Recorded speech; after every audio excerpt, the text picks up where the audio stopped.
Welcome to As the Dinosaurs Turn, where we chronicle the adventures of the Dinosaur family, a seemingly ordinary family from Iowa who decided, hey, you only live once, so let's move to Portugal. And now your hosts, Jason and Tracy Dinosaur. Welcome to another episode of As the Dinosaurs Turn. And this time I thought it would be interesting to talk about the weather and Portuguese buildings, and some of the comparisons between the U.S. and Portugal as far as weather goes. So, well, let's put into context that we are from the Midwest, northern Midwest, actually. And so we are from Iowa. It is very cold. It's snowy. It's below freezing. And that was something I never wanted to do again. So I've already said that if I ever have to shovel snow, we're out and have to move further south. That lets you know how I feel. But the weather is definitely cold in a lot of respects because there's the way we think of central heat in the United States is not the same as in Portugal. We do have the option of central heat in our apartment, and some buildings don't even have that. We have space heaters that you use in old buildings, but I would say that we don't use our central heat radiators very often because natural gas is so expensive. So we know we've always got at least 1 month where we've got probably €500 worth of natural gas because it gets really cold. But you spend all your time wearing really fuzzy socks and giant cozy snitties, and you wear your sweatshirts and sweatpants and stuff inside, but you change before you leave. What I have noticed, though, is that it really depends on if the sun shines or not. Yeah, so what are your thoughts on weather and heat and difference of Portuguese buildings? Because we've lived in a variety. I think it's the idea for this came from someone posting online about moving from somewhere in like Oklahoma or something. And I don't know, they were talking about how the temperatures are somewhat similar or something, but as far as the year-round temperatures go, or like wintertime 40s and 50s, but how it's actually not nearly as comfortable in Portugal as in the U.S. in places where it's in the 40s and 50s right. This time of year because of the lack of insulation in so many buildings. And I think that actually, even for us being in Iowa, and even in the old 1950s house that we lived in originally for many, many years, I don't recall it getting cold like it does here, right. Even when it's really cold outside. Like I recall wearing shorts and t-shirts inside the house even when it was like below zero outside. But here it could be like 55 degrees outside,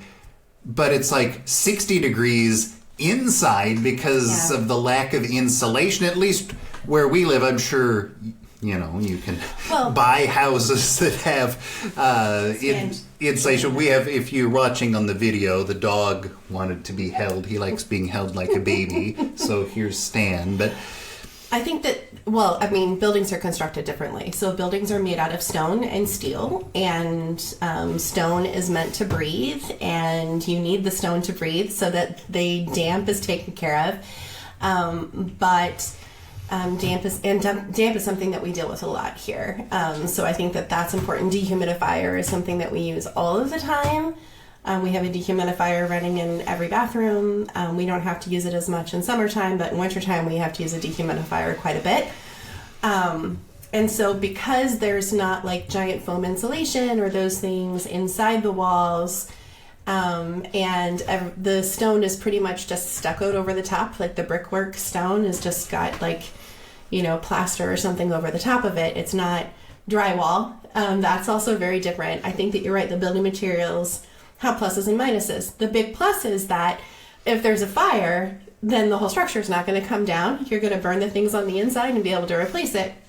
It stands up to weather. This is why you can find ruins that have been there for hundreds of years that you can reconstruct the inside of it and make it a home. And so you don't see that. You see buildings falling over in the United States because they're made of wood, because that's what was there. So I think that yes, it's definitely different. But if the sun's shining, and you can be in the sunshine, 50 degrees, 45 degrees feels marvelous, and it always feels warmer. And if it's, you have to be ready for rain at any moment, though, certain times of year.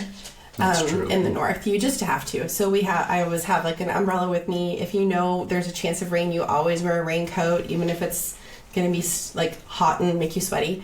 You need it because you'll have this random torrent of rain. It'll be this huge downpour, and then it's like, oh, okay, that's over. This morning it was 37 degrees when I got it, then took the boys to school, and so there was ice on the back windshield because sun hadn't gotten to it yet. But everything else was fine, and so we just kind of like warmed up the car for a minute. But So we don't deal with snow where we're at. There was a picture on Facebook of something in like 2009 or something when it snowed like an inch in our town, and there were pictures of it. But that's very, very rare that it snows. But it does get down to like 35 degrees in the morning sometimes in like December, January, February. And so you have frost on the car. And also in some of the low-lying areas, you might have some black ice on the roads before the sun comes up high enough to hit it. And there's a lot of fog in this area because of the valleys and the mountains. And so fog, I think, is the number one thing that you deal with for longer periods of time. That said, I'm looking at my posts from last year. And last year, this time, we were in the mid and upper 60s. And this year, we're in the 50s. And so it's chilly right now. And so we're hoping that cycle is going to break a little bit. But I think that I prefer this weather infinitely. We also are further inland, and so if you are more on the coastal side, your weather will definitely be different. We are, like we said, about 20 minutes towards the mountains outside of Braga, whereas if you go 20 minutes the other direction to the west outside of Braga, then you're immediately on the coast. And so I think that that's important to know too. And I spend most of my day or late afternoon is in Guimarães, and I walk around the town everywhere, and I'm up and down that mountain. So, like I said, this part, rain. Mm-hmm. But I like it. I like it a lot. I still wonder if being up north is a little too cold. I can't even believe I'm saying that because I used to give my mom a hard time when she would say it's inhumanely cold in Houston and it's like 60 degrees or 55 degrees, and now I'm saying the same thing. You dress for the season here. You don't dress for the weather. So you wear a coat and all of those things, even if it's like 65 degrees or so, you're dressing for the season because it can change and weather changes quickly just like anywhere else. I don't know. We say we're kind of in the mountains, but the elevation is like 1,000 feet where we are, which is the same as the mountains of Portugal. That's the same elevation approximately as like Des Moines or a lot of Iowa.